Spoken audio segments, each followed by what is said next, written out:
যত কম পৃথিবীতে ধ্বংস হয়েছে আল্লাহর আযাবে গজবে আল্লাহ বিরোধিতায় তারাই কথা বলছে। তাহলে কিসের বড়াই? বড়াইয়ের অহংকারের জায়গা আছে? মানুষের অহংকার শোভা পায়? মানুষের মতো ক্ষুদ্র তুচ্ছ সৃষ্টির অহংকার শোভা পায়? 2 দিন পাতলা পায়খানা দিলে বাস শেষ মানুষ, একটা ডেঙ্গু জ্বর দিলেই শেষ। এই যে ঢাকা শহর বস্তুবাদী হয়ে যাচ্ছেন দিন দিন, পুরো পশ্চিমা আদলে এক ঝাঁকুনিতে 50 লাখ মানুষ মরতে পারে, এক ঝাঁকুনিতে, খালি 5, 6, 7 মাত্রার মানুষকে আল্লাহ পাক ছোট্ট একটা ক্যান্সারের ভাইরাস দিয়ে শেষ করে ফেলতে পারে, সামান্য একটা মহামারীর বাতাস দিয়ে লাখ লাখ মানুষকে মারতে পারেন। মানুষের অহংকার শোভা পায়? কোন মানুষ নামাজ পড়ে না চিন্তা করেছেন? যে মানুষের হৃদস্পন্দন শ্বাস আল্লাহ নিয়ন্ত্রণ করছেন, একটু শ্বাসকষ্ট হলেই হাসপাস উড়ে যায়। বড় একজন আলেম তেলাওয়াত করছেন, কোরআন তেলাওয়াত, নামাজে আমরা পিছনে নামাজ পড়ছি, শ্বাসকষ্টের কারণে তেলাওয়াতের পুরো আয়াতটা তেলাওয়াত করতে পারেন না, থেমে থেমে তেলাওয়াত করতে হয়। তখন আমার মনের মধ্যে চিন্তা আসলো, সুবহানাল্লাহ, এত বড় আলেম, আল্লাহ পাক তাকে এভাবে শ্বাসকষ্ট দিয়ে পরীক্ষা করছেন, অথচ আল্লাহ পাক আমাকে এখান থেকে মুক্ত রাখছেন, আমি তো তার মতো তেলাওয়াতও করি না। কত মানুষ পঙ্গু হয়ে পড়ে আছে, ওই অবস্থা আল্লাহর ইবাদত করতেছে।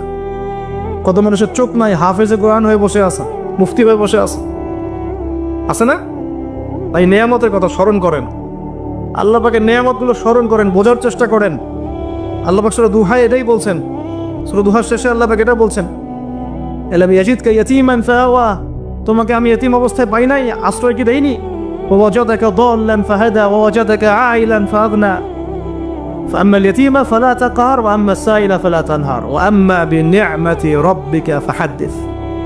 তুমি আল্লাহ পাকের যে নিয়ামতগুলো আল্লাহ দিয়েছেন এগুলো মানুষকে বর্ণনা করতে থাকো, বলতে থাকো, খালি উপলব্ধি করেন যে আল্লাহ পাকের কত নিয়ামতে আপনি আছেন, বাস, আর কিচ্ছু লাগবে না।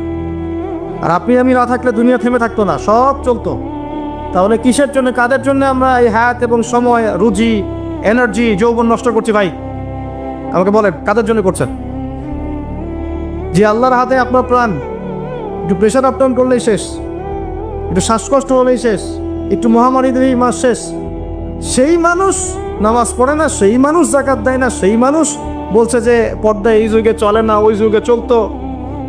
সেই মানুষ মুসলমানদেরকে বলছে এরা এখন মৌলবাদী হয়ে যাচ্ছে। সেই মানুষের সারাদিন কাজ প্রোপাগান্ডা হচ্ছে, ইসলামের বিরুদ্ধাচরণ করা, প্রিন্ট মিডিয়া দিয়ে, ইলেকট্রনিক মিডিয়া দিয়ে, ইত্যাদি ইত্যাদি। কোন মানুষের? যেই মানুষের এতটুকু ক্ষমতা নাই যে নিজে আগামীকালের খবর নেবে, নিজে আগামীকালের খবর নেবে, এইটুকু ক্ষমতা যে মানুষের নাই, সেই মানুষ আজকে এই কাজ করে বেড়াচ্ছে। আল্লাহ পাক আমাদের স্বর্গে কথাগুলো বোঝার তৌফিক দান। আল্লাহ পাক সর্বপ্রথম আমাকে জানা অনুযায়ী আমল করার তৌফিক দান করেন, যা বলি তার উপর আমল করার তৌফিক দান করেন, এবং আপনাদের সবাইকে শোনা অনুযায়ী আমল করার তৌফিক দান করেন। আমি বলছিলাম কায়েম আর দাওয়া এক জিনিস নয়। আমি দাওয়া দিচ্ছি, ইসলামের কথা বলছি, দাওয়াতের ক্ষেত্রে এই বিষয়গুলো খেয়াল রাখবেন। কেন একটা সমাজের মধ্যে সুদের প্রসার বাড়বে? কেন বাড়বে? কেন একটা সমাজের মধ্যে, মুসলিম সমাজে খ্রিস্টান মিশনারিরা অবাধে দাওয়াতি কাজ করবে এবং দলে দলে মানুষকে খ্রিস্টান বানাবে? কেন? আর কেন মুসলমানদের ইমান এত দুর্বল হবে যে তারা এইভাবে সামান্য একটা চাকরি বা ক্ষমতা, টাকার জন্য, বাড়ির জন্য ইমান বিক্রি করে দিবে? দেশের, বিশ্বের খবর রাখার চেষ্টা করেন, আনাচে কানাচে এগুলো ছড়িয়ে যাচ্ছে। আগে ছিল যে নিউট্রালাইজেশনের কথা বলছিলাম না, আগে ছিল যে মানুষ হারাম খাইতে দ্বিধাবোধ করতো, যে মানুষ জেনে ফেললে কি বলবে, ছিচি করবে। এখন ঘরে ঘরে সুদ, ঘরে ঘরে। ওয়াল্লাহি আমরা সবাই এখন মায়ের সাথে জেনা করি। নবী সাল্লাল্লাহু আলাইহি ওয়াসাল্লাম বলেছেন, সুদের পাপের 70 শাখা, তার সবচেয়ে নিচের শাখা মায়ের সাথে জেনা করা। আপনি করেন না? আপনার ওয়াইফ দেখেন সমিতিতে টাকা দিচ্ছে, সুদের টাকা। একজন স্ত্রী স্বামী খোঁজার সময় চিন্তা করে দেখে কে টাকা পয়সার দিক থেকে বেশি স্বাবলম্বী। সে হারাম খাক হালাল খাক পরোয়া করতে চায় না। এখনকার অনেক গার্ডিয়ান, পিতামাতা দেখতে চায় না বাচ্চাটা আমার চাকরি করবে কোথায়, হালালে না হারামে, পরোয়া করতে চায় না। করলেই হইল, ওকে নাকি প্রতিষ্ঠিত হতে হবে। ব্যবসায়ী মানুষ ব্যবসা করার সময় খুব খেয়াল রাখছেন না আমি হালাল পণ্যের করছি না হারাম পণ্যের করছি, মাপে কম দিচ্ছি কিনা, সিন্ডিকেট যে আমি করছি এই যে 1 লক্ষ 2 লক্ষ 3 লক্ষ ডিম রিজার্ভ করে রেখে দিলাম, প্রত্যেকটার দাম 1 টাকা করে বেড়ে গেল, 3 লক্ষ ডিমের মধ্যে 3 লাখ টাকা এক্সট্রা লাভ করলো, পুরো রিজিকটাই হারাম। পুরো রিজিকটা কি? হ্যাঁ, মানুষ এগুলো ভাবেও না এখন যে রিজিকও একটা ব্যাপার, যে আমার হালাল রিজিক ছাড়া ইবাদত কবুল হবে না, দোয়াও কবুল হবে না।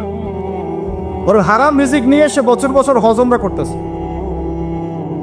আর আবু বকর সিদ্দিক রাদিয়াল্লাহু আনহুর সামনে খাবার আসলো, তিনি তাড়াহুড়ার মধ্যে ছিলেন, খাবারটা খেয়ে ফেললেন। এরপর মনে হলো যে খাবারটা খেলাম, জিজ্ঞাসা করা দরকার ছিল খাবারটা কোত্থেকে আসলো। ভৃত্যকে ডেকে বলছেন খাবার কোত্থেকে নিয়ে আসলো। সেই ভৃত্য বলছে যে আমি জাহেলি যুগে গণকের কাজ করতাম। কিসের কাজ? ও যে হাত দেখে টাকা নেন, টিয়া পাখি দিয়ে ভাগ্য পরীক্ষা করে, আন্টি টান্টি বিক্রি করে, আচ্ছা নয়? ওখানে গেলেই শিখ, গেলে কি লা ইলাহা ইল্লাল্লাহ কেটে গেল, আবার আপনাকে মুসলমান হতে হবে। এত সহজ না। আল্লাহ পাক তার নবীকে ওয়াদা করেছেন, একদম ওয়াদা, হে মুহাম্মদ সাল্লাল্লাহু আলাইহি ওয়াসাল্লাম, তোমার উম্মতের যে কোনো ব্যক্তি আসমান জমিন সমান পাপ নিয়েও যদি আমার সামনে দাঁড়ায়, 7 আকাশের সমান পাপ, জমিনের সমান পাপ আমার সামনে দাঁড়িয়েছে কিয়ামতের মাঠে, তো বেচারার আমল নামায় কোনো শিরকের পাপ নাই। কিসের পাপ নাই?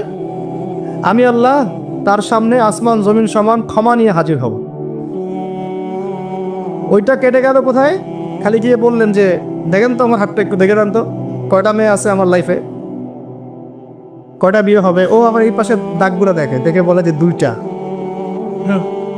ঠিক আছে, কিন্তু সারা জীবনে আপনি 2টা বিয়ে করতে পারলেন না, করার দরকার নাই, করার দরকার নাই, একটা নিয়ে থাকেন। কেন দরকার নাই? সবাই সবকিছু করতে পারবে না, সবাই সবকিছু করতে পারবে না, বিধান সবার জন্য প্রযোজ্য হয় না। যার ক্ষমতা, যার সামর্থ্য আছে, যে ব্যালেন্স করতে পারে, তার ব্যাপারটা ডিফারেন্ট। সবাই সবকিছু পারবে, তো শিরক কেটে গেলে এভাবে। এরকম অনেক কাজ আছে। আপনি বলছেন যে মায়ের কসম, কিসের কসম? শিরক হয়ে গেল। কসম কার নামে করতে হবে? বলতে হবে আল্লাহর কসম। কসম যদি করতেই হয় কার নামে করতে হবে? আল্লাহর নয়। এ বললাম যে ভাই কেমন আছেন, তা আপনি বলছেন যে আপনার দোয়াতেই ভালো আছে, আপনার দোয়াতেই ভালো আছে। আগে কি বলতে হবে? আলহামদুলিল্লাহ, আল্লাহর রহমতে, অতঃপর আপনাদের দোয়ায় ভালো আছে। কথা বলাও শিখতে হবে। বললেন যে আগামীকাল আমি এটা করবই, আগামীকাল আমি এটা করবই, গ্যারান্টি দিতে পারবেন? পারবেন না। বলে ফেললেন যে এই সময়গুলো এখন ভালো না, সময়টা ভালো না, এটা যুগকে আপনি গালি দিলেন, এটাও নিষেধ, এটাও নিষেধ। অনেকে অনেক সময় শিরকি নামও পর্যন্ত রাখবে। একজনের নাম শুনেছিলাম শাহিন শাহ, কি নাম? আচ্ছা, এরকম নামে কেউ আছেন নাকি? আচ্ছা, বাতের এর অর্থ হচ্ছে রাজাধিরাজ, রাজার সবচেয়ে বড় রাজা, মানে সবচেয়ে বড় রাজা। কে সবচেয়ে বড় বাচ্চা? সূক্ষ্ম সূক্ষ্ম অনেক শিরক আছে, বড় বড় শিরক আপনারা চিনেনি।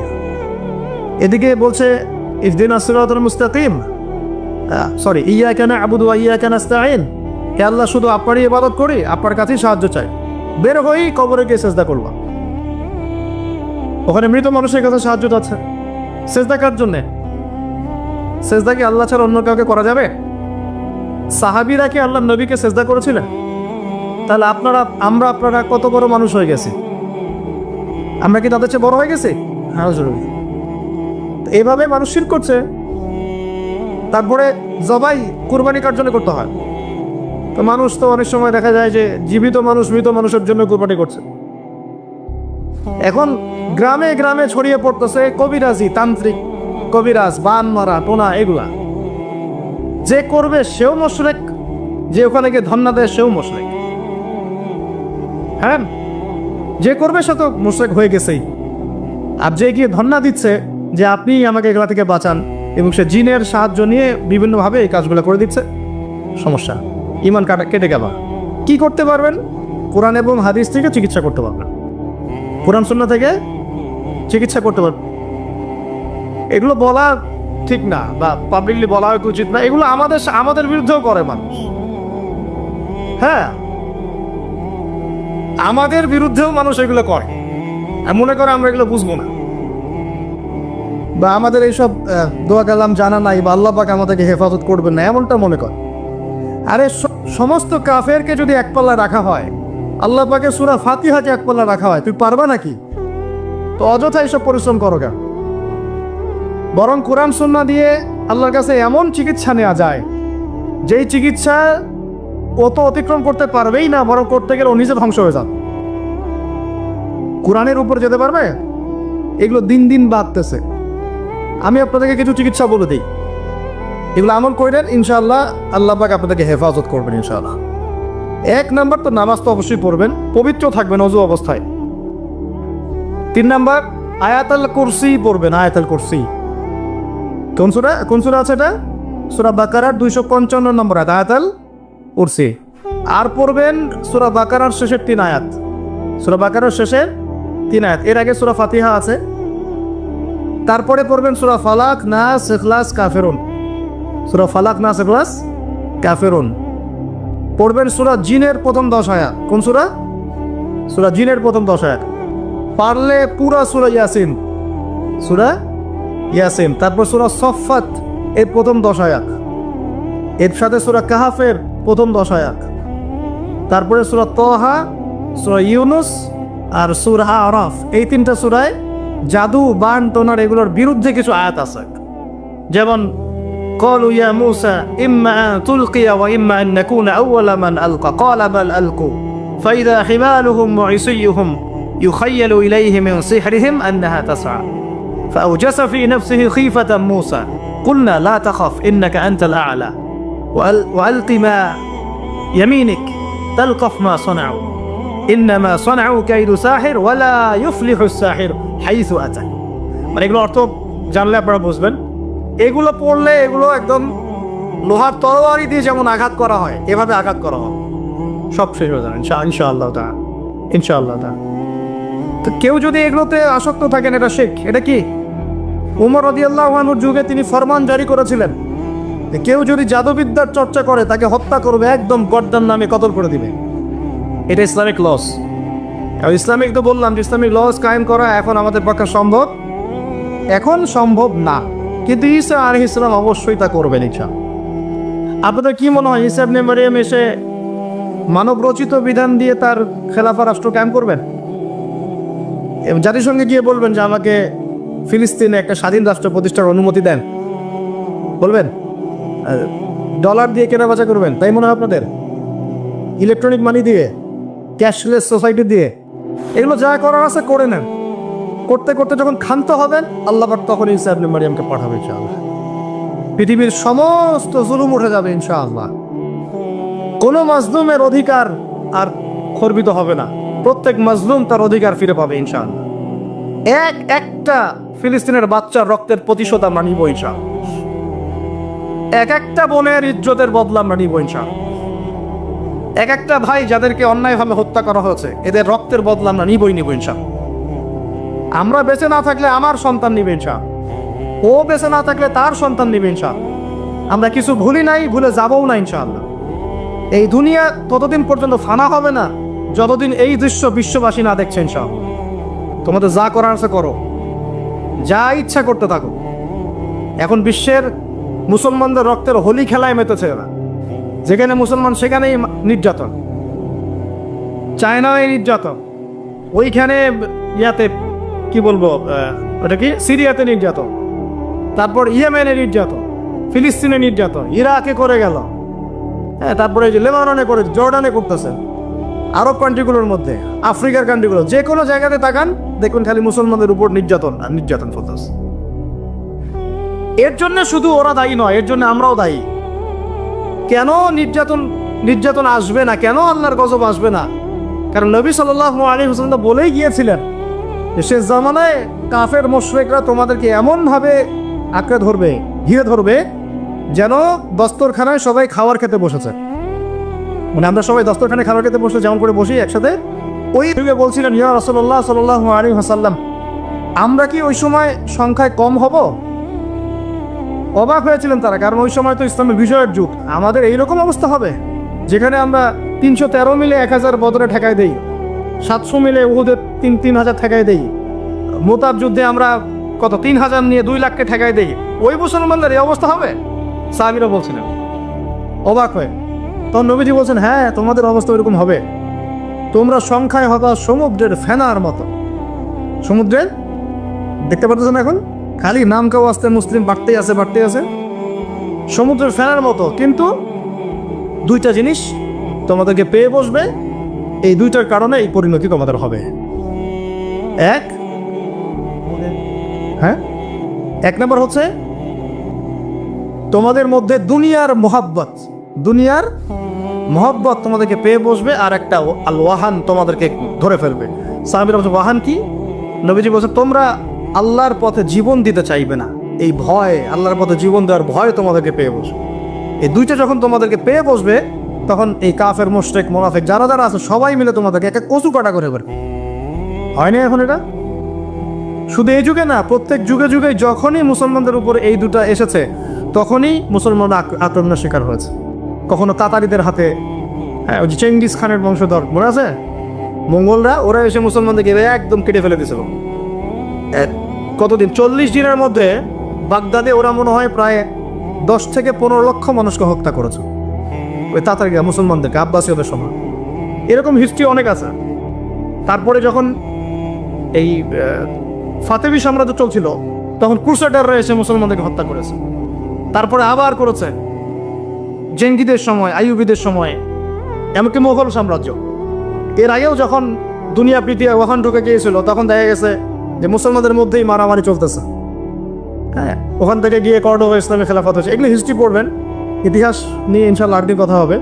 আমার নিয়ত আছে আপনাদেরকে হিস্ট্রি শোনানোর, একদম আদম আলাইহিস সালাম থেকে শুরু করে এই পর্যন্ত যা যা হয়েছে ইসলামের ইতিহাসে, একটা একটা করে ধারাবাহিক পর্ব আকারে আসবে ইনশাআল্লাহ।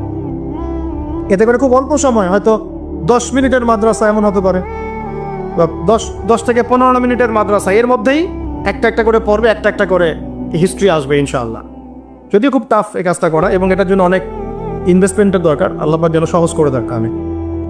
তো মূল কথাটা আমি বলছি যে যখন আমরা এভাবে দুনিয়া প্রেমে ঢুকে গিয়েছি এবং আল্লাহর পথ থেকে সরে আসছি, মার খেতে হয়েছে। এখন আমাকে বলেন তো দেখি, আমরা কি আমাদের অবস্থার উন্নতি চাই না? এতক্ষণ যা বুঝালাম, এতে কি বুঝতে পারলেন যে দিন এখন শুধু একটা নিভু নিভু বাতির মতো জ্বলছে? গুটি কয়েক মানুষের মধ্যে হক সীমাবদ্ধ হয়ে যাচ্ছে। প্রবলেমগুলো কি আপনারা ফাইন্ড আউট করতে পারেন? প্রবলেমগুলো দেখেন, সারা বিশ্বে ইসলামিক কোনো খেলাফত আছে? ইসলামের কোনো ঐক্য আছে? একজন আমিরুল মুমিনিন আছে? একটা জামা আছে? একটা ইমারা আছে? আমাদের কি অর্থনৈতিক শক্তি আছে? ভিত্তিটা নাই। পুরো বিশ্বের রাজনৈতিক ক্ষমতাকে আমরা নিয়ন্ত্রণ করি না। পুরো বিশ্বের মিডিয়াগুলো কি আমাদের? এমনকি যেগুলোতে রেকর্ড করছেন, যে ফোন আপনার হাতে, সেটাও তাদের। এটাও কাদের? তাদের। পুরো বিশ্বের যে ফিলোসফিক্যাল থটসগুলো আছে, দর্শন, এই দর্শনগুলো আমাদের চলছে না ওদের চলছে? সব পশ্চিমা দর্শন চলছে না? এই যে নাস্তিকতা, কাদের দর্শন? আমাদের। এই যে সেকুলার কনসেপ্ট, কাদের দর্শন? আমাদের দর্শন। এই যে সো কল্ড ডেমোক্রেসি, কাদের দর্শন? আমাদের। এই যে ন্যাশনালিজমে আমরা ঘুরছি, সবাই জাতি চিন্তা করি, মানে ওই ইয়েমেনে একটা মুসলমান মরলে আমার লাগে না। কেন লাগে না? ও তো ইয়েমেনি, আমি তো বাংলাদেশি। ফিলিস্তিনে একটা ভাইকে মারলে আমার খুব একটা লাগতেছে না, কেন? ও তো ফিলিস্তিনি, আমি তো বাংলাদেশি। এই যে গোত্র বিভাজনটা আমরা করেছি ন্যাশনালিজমের মাধ্যমে, এতে করে ইউনিটিটা নষ্ট হয়ে গেছে। গোত্রে মানুষ থাকতে পারে, কিন্তু সবার মধ্যে একটা বিদ্যতার বন থাকতে হবে। এইটা ইসলাম দিয়েছিল। আনসার, মুহাজির, দুইটা আলাদা শব্দ না, দুইটা আলাদা বৈশিষ্ট্য, কিন্তু তারা কি আলাদা ছিলেন? একদম নিজের মায়ের পেটের ভাইয়ের চেয়ে বেশি, তাই না? এটা ইসলাম।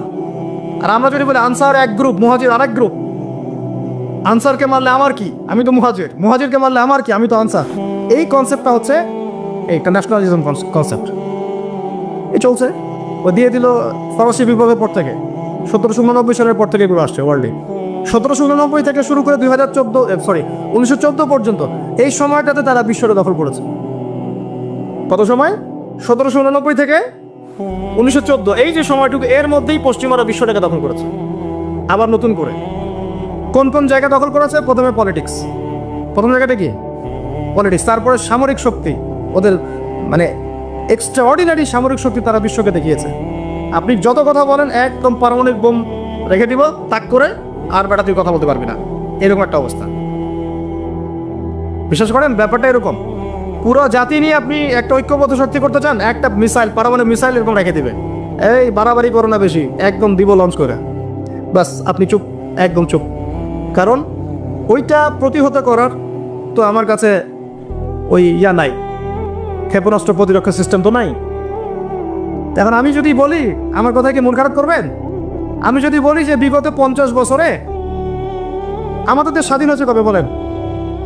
71, এখন কত? 23, কত বছর বলেন?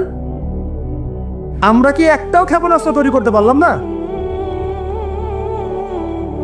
এই বিশ্বে এই ধরনের প্রযুক্তি ছাড়া কেউ টিকে থাকতে পারে? এটা কি ঢাল তলোয়ারের যুগ যে ওরা এগুলো বানাবে আর আমরা ঢাল তলোয়ার নিয়ে বসে থাকবো? কি করলাম আমরা বলেন? আপনারা তো রাগ করেন কথা বললে, রাগ না করে একটু ভালো করে মন দিয়ে শোনেন না, মন দিয়ে চিন্তা করেন না। কি করলাম আমরা এতদিনে? আমাদের 50টা ক্ষেপণাস্ত্র থাকার কথা ছিল, আমাদের 50টা পারমাণবিক অস্ত্র থাকার কথা ছিল। কিসের ভিত্তিতে আমরা লড়াই করব?